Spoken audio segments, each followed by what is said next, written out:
দেখতে ২ বছরের শিশু মনে হলেও মিলি আক্তারের বয়স ৩৫ বছর। শুনে চোখ কপালে উঠলেও এটাই সত্য।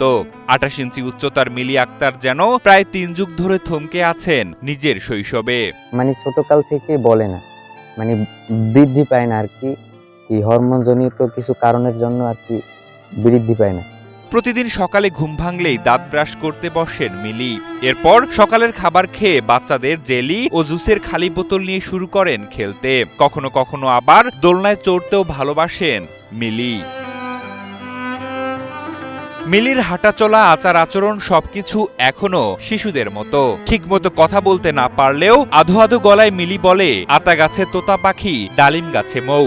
আর আনন্দ পেলেই হাসতে দেখা যায় মিলি আক্তারকে। ওর কিছু আবদার থাকে, যেমন এই কয়দিন আগে বলছে একটা গাড়ি লাগবে, তারপরে একটা ছাগল হইলেও ওর সাথে একটু খেলতাম, ছাগলের বাচ্চার সাথে।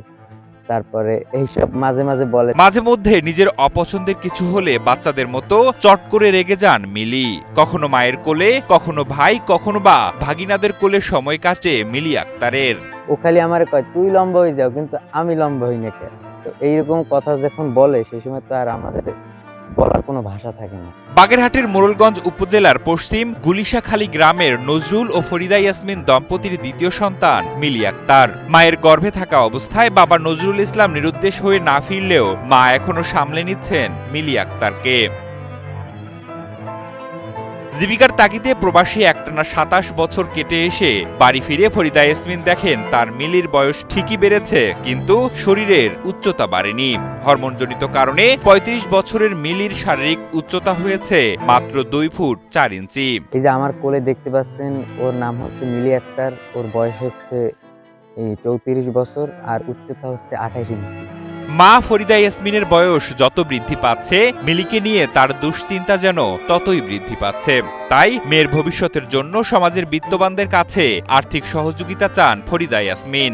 আছে কিনা তাও আমরা জানি না। এখন এই যে বাইরে আসছে, এদের মারফতে যদি আমরা একটু যদি মেইন যারা আছে তাদের কাছে যদি একটু যোগাযোগ করতে পারতাম বা কোনো সহযোগিতা এই মেয়ের ভবিষ্যতের লাগি যদি পাইতাম, বা আমরা তো অনেক কিছু আশাবাদী আশা করি, কিন্তু আশাতে আমরা পৌঁছাইতে পারি না। এখন এদের দিয়ে যদি আমরা একটু পৌঁছাইতে পারতাম তাহলে আশা করা যায় আমার মেয়েটার ভবিষ্যৎবাণী ভালো হইতো।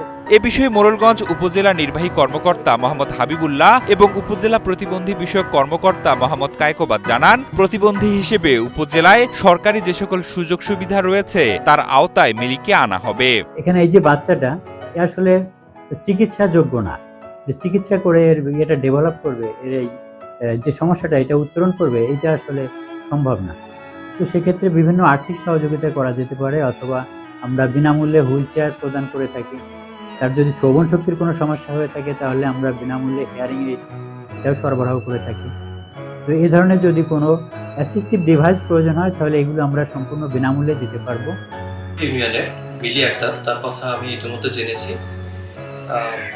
সে আসলে শারীরিকভাবে অনেকটা প্রতিবন্ধী, আমার কাছে এরকম মনে হয়েছে। সে প্রতিবন্ধী হিসাবে ভাতাও পায় সমস্যাগুলি দূর থেকে।